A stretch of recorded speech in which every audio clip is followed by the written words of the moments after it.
Hello viewers, आज हम कर रहे हैं कक्षा 8वीं के प्रतिभा पर्व मूल्यांकन वर्कशीट 2021-22 जो कि गणित की है। कक्षा 8वीं की गणित विषय की प्रतिभा पर्व का मूल्यांकन। तो सबसे पहले इसमें आपको अपना नाम लिखना है। यहाँ पर विद्यार्थी जो भी स्टूडेंट है उनको अपना नाम लिखना है। यहाँ पिता का नाम लिखना है, यहाँ कक्षा आएगी और शाला मतलब आपकी स्कूल का नाम लिखना है। तो यहाँ पर शुरू करते हैं इस वर्कशीट को। तो इसमें जो खंड अ दे रखा है बहुविकल्पीय प्रश्न है, प्रश्न नंबर 1 से 8 तक। तो इसमें पहला प्रश्न है, प्रश्नों को पढ़कर दिए गए विकल्पों में से सही विकल्प चुनकर लिखिए। तो प्रश्न पढ़ना है और सही विकल्प चुनकर लिखना है। तो इसमें पहला है ऋण 8 गुणित ऋण 1 का मान होगा। तो यहाँ पे हमें ऋण 8 में गुणा करना है ऋण 1 का। तो यहाँ पे ऋण का ऋण में जब गुणा होता तो धन हो जाता है और 8 का 1 में गुणा होगा तो 8 हो जाएगा। तो इसका हो जाएगा 8, धन का 8 होगा। तो यहाँ पे आंसर होगा ए 8। ठीक है, ये वाला पहला जो है ये राइट है और इस तरह से हम लिखेंगे A8। आंसर यहाँ लिखने के स्थान दे रखा तो हमें यहीं लिखना है। इसके बाद जो दूसरा प्रश्न है 5/9 को 3/5 के व्युत्क्रम से गुणा करने पर प्राप्त गुणनफल निम्न में से होगा। तो हमें 5/9 को 3/5 के व्युत्क्रम से गुणा करने हैं और गुणा करने पर उसका गुणनफल क्या आएगा, इन 4 ऑप्शन में से यह बताना है। तो हम यहाँ करके देख लेते हैं। तो 5/9 का गुणा करना है 3/5 के व्युत्क्रम से। तो 3/5 का व्युत्क्रम होगा 5/3, उसका उल्टा हो जाएगा 5/3 और इनका गुणा करेंगे तो 5 का 5 में गुणा करा तो 25 और 9 का 3 में गुणा करा तो 27। तो यहाँ आ जाएगा 25/27। तो इन 4 ऑप्शन में से जो उत्तर है 25/27 सी वाला है। तो हम लिख देंगे सी 25/27। इसके बाद अगला प्रश्न नंबर तीसरा है 3 की घात 0 धन 2 की घात 0 गुणा 5 की घात 0 का मान निम्न में से किसके बराबर होगा। तो हमें यहाँ पर ध्यान रखना है कि किसी भी संख्या की घात 0 का मान 1 होता है। मतलब 3 की घात 0 है तो इसका मान 1 होगा और 2 की घात 0 इसका मान भी 1 होगा। तो हम यहाँ पे करके देख लेते हैं। तो यहाँ हमारा सवाल है, यहाँ जो सवाल है वह 3 की घात 0 धन 2 की घात 0 और ये दोनों कोष्टक में है और गुणा है 5 की घात 0। तो 3 की घात 0 इसका मान हो गया 1, धन 2 की घात 0 इसका मान भी हो गया 1, ये दोनों कोष्टक में, गुणा 5 की घात 0 इसका मान हो गया 1।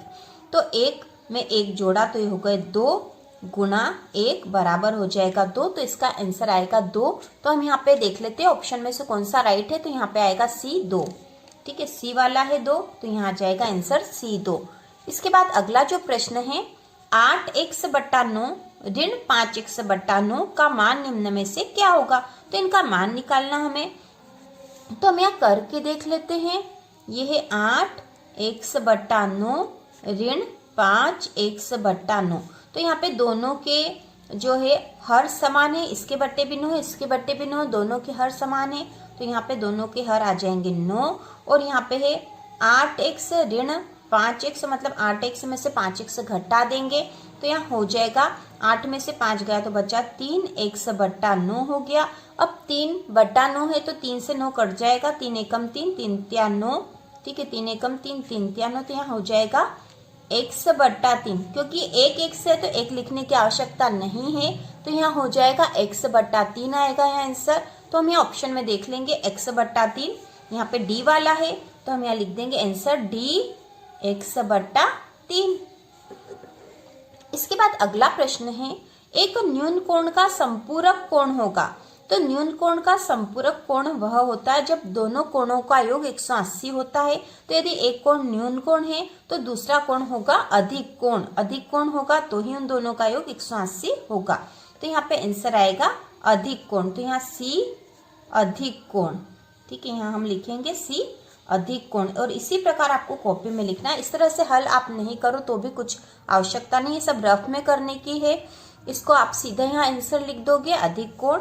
इसके बाद अगला प्रश्न नंबर 6 है त्रिभुज। ये त्रिभुज का चिन्ह है। यदि त्रिभुज PQR में कोण Q का माप 47 डिग्री और कोण R का माप 52 डिग्री है तो कोण P का माप क्या है।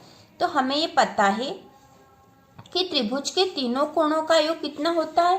त्रिभुज के तीनों कोणों का योग मिलके होता है 180 डिग्री। ठीक है, तीनों कोणों का योग होता है 180 डिग्री।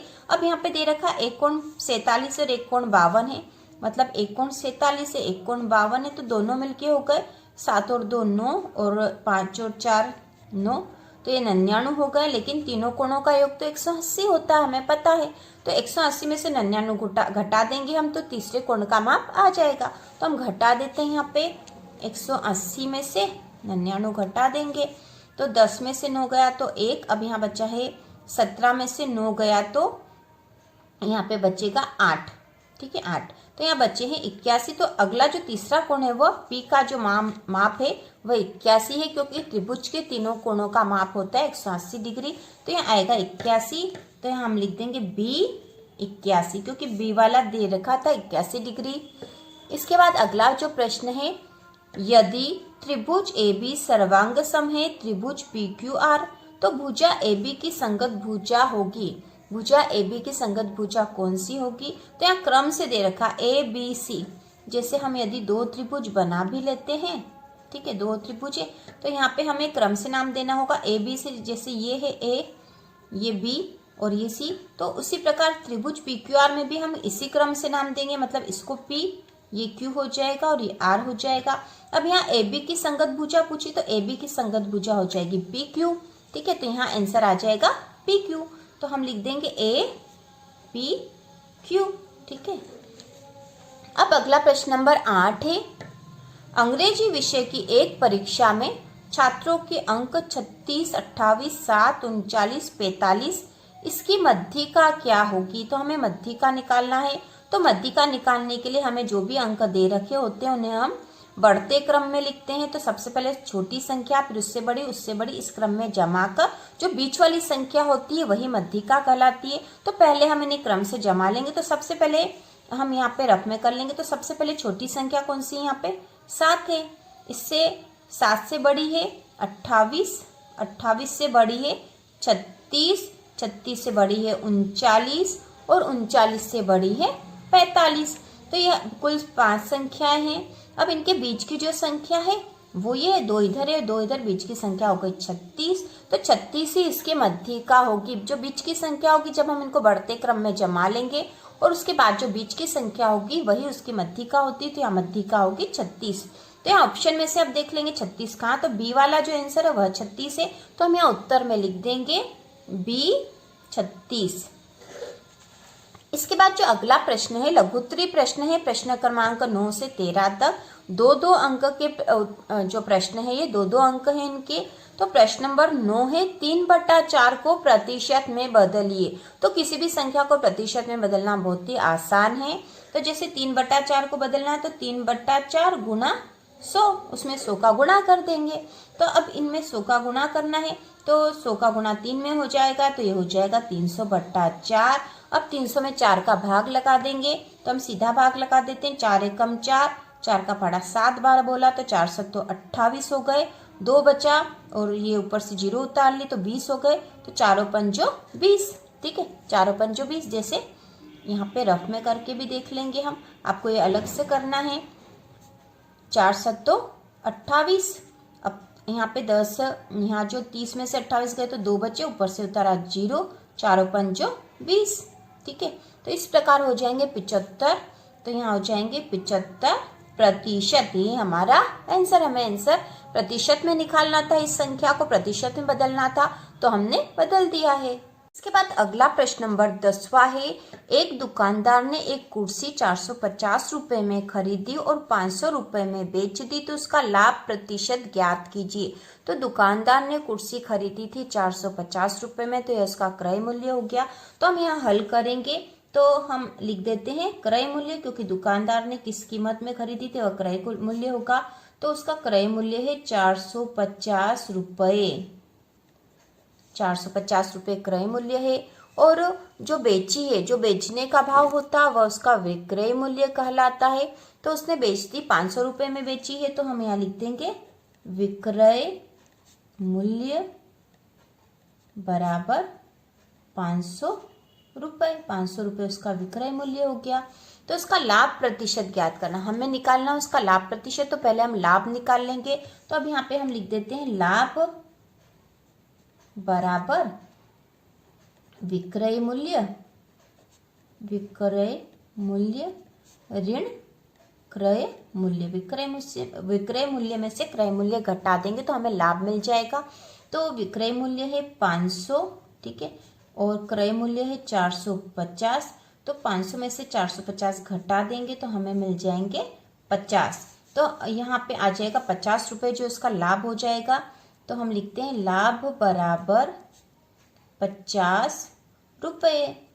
अब हमें तो निकालना है लाभ प्रतिशत, तो हम निकालेंगे लाभ प्रतिशत बराबर होगा लाभ बटे क्रय मूल्य गुणा 100, ठीक है। इस प्रकार से हम इसका लाभ प्रतिशत निकाल लेंगे। तो लाभ कितना है 50 रुपये, क्रय मूल्य है 450 रुपये गुणा 100। अब एक जीरो से एक जीरो काट दी हमने। अब इनको और काट लेंगे तो 5 से काट लेते हैं हम। 5 एकम 5, 5 और 0 हो जाएगा। 5 नम 45 हो गया। 10 का 10 में गुणा हो जाएगा, ऊपर 10 है और यहाँ गुणा में 10 था, तो 10 का 10 में गुणा हो गया तो हो गया 100 बट्टा 9। अब इनका भाग लगा देंगे तो 100 में 9 का भाग लगा देंगे तो 9 एकम 9, एक बार भाग देंगे तो 9 एकम 9, एक बचा, 0 बचा, फिर 9 एकम 9, फिर एक बचा, दशमलव की 0 लगाई, फिर एक बचा। तो यहाँ पे लगभग इतना आएगा, ठीक है। लगभग हम निकाल लेंगे 11.1% जो है इसका लाभ प्रतिशत है। तो हम यहाँ लिख देंगे लाभ प्रतिशत बराबर 11.1%, ठीक है। ये इसका आंसर है। अगला प्रश्न है 25 किलोग्राम का 350 ग्राम से अनुपात ज्ञात कीजिए। तो यहाँ पे 25 किलोग्राम का 350 ग्राम से अनुपात पूछा है। तो हम सबसे पहले इस किलोग्राम को भी ग्राम में बदलेंगे तो ही हम इनका अनुपात निकाल पाएंगे। तो हम लिखते हैं सबसे पहले 25 किलोग्राम बराबर 25 गुणा 1000 ग्राम, क्योंकि 1 किलोग्राम में 1000 ग्राम होते हैं। तो 25 किलोग्राम को हम ग्राम में बदल रहे हैं तो 25 में 1000 का गुणा कर देंगे तो ये हो जाएगा 25,000 ग्राम। अब हम निकाल लेते हैं अनुपात बराबर 25,000 बटे कितना है 350 ग्राम, तो 350 लिख दिया। अब हम इनको काट लेते हैं, जो जो संख्या कट सकती तो 0 से 0 कट गया। अब ये दोनों 5 से कट जाएंगे तो 5 7 तो 35 हो गया। 5 का पाड़ा 5 बार बोलेंगे तो 5 25 0 0, तो यहाँ आ गए हैं 500:7, ठीक है। यही हमारा आंसर है 500:7।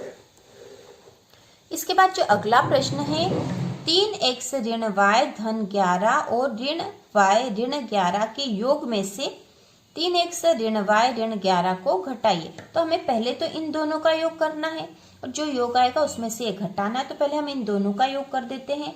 योग करने पर तो हमें योग करना है 3x ऋण y धन 11 और इसमें जोड़ना है धन, क्या जोड़ना है ऋण y ऋण 11, ठीक है।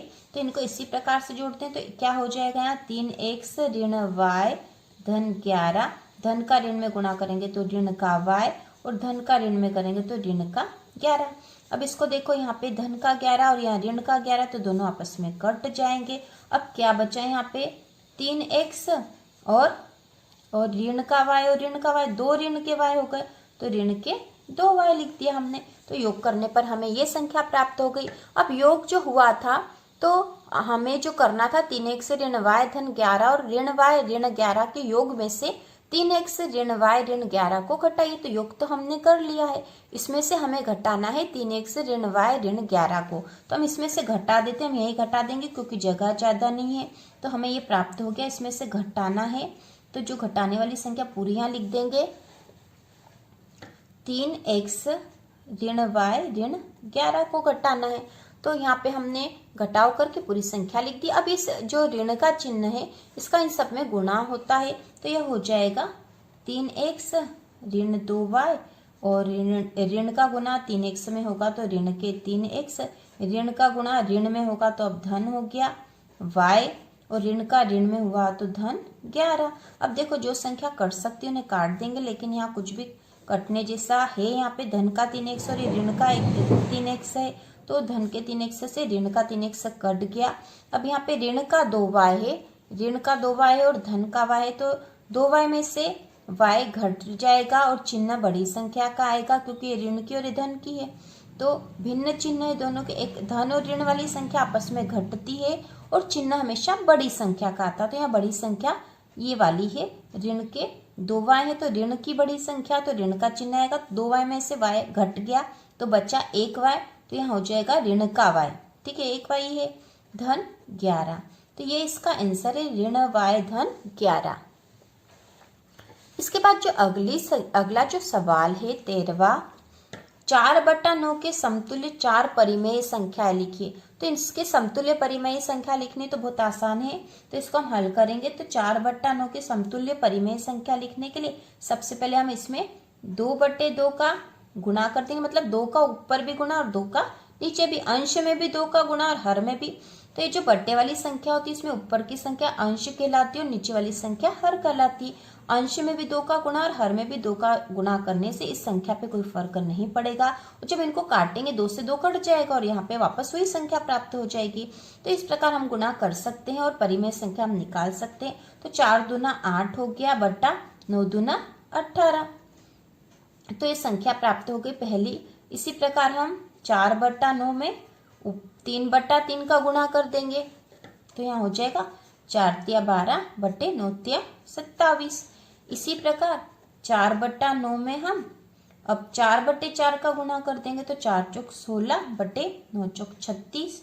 अब 4/4 में हम 5/5 का गुणा कर देंगे, तो 4 पंजो 20, 4/9 में, ठीक है, 4 पंजे 20 और 9 पंजे 45। तो इस प्रकार हमें 4 परिमेय संख्या प्राप्त हो गई है। तो हम यहाँ लिखेंगे 4/9 के समतुल्य, 4/9 के समतुल्य परिमेय संख्याएं बराबर कौन कौन सी प्राप्त हुई, 8/18, 12/27, 16/36 और 20/45। तो ये हमने 4 परिमेय संख्या निकाल के लिख दी है। इसके बाद जो अगला प्रश्न है वो दीर्घ उत्तरीय प्रश्न है, प्रश्न क्रमांक 14 से 16 तक। इसमें निर्देशित दिए गए प्रश्नों के उत्तर लिखिए। प्रश्न नंबर 14 है, एक वर्गाकार पार्क का क्षेत्रफल ज्ञात कीजिए जिसका परिमाप 360 मीटर है।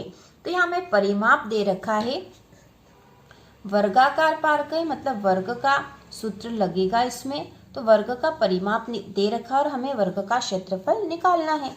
तो सबसे पहले हम परिमाप से इसकी भुजा निकाल लेंगे और भुजा से फिर क्षेत्रफल निकाल लेंगे। तो वर्ग के परिमाप का सूत्र होता है,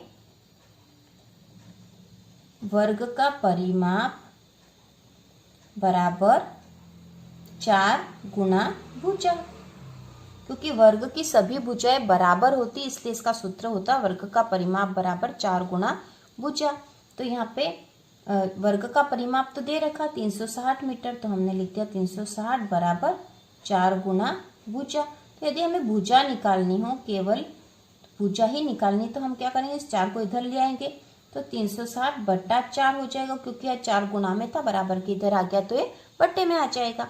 तब इसको काट देंगे, 4 एकम 4, 4 नम 36 और 0, तो यहाँ आ गया 90। ठीक है, 90 बराबर भुजा। तो भुजा का माप आ गया हमारे पास 90 मीटर, भुजा की माप हो गई 90 मीटर। अब हम वर्ग का क्षेत्रफल निकाल लेंगे। तो वर्ग का क्षेत्रफल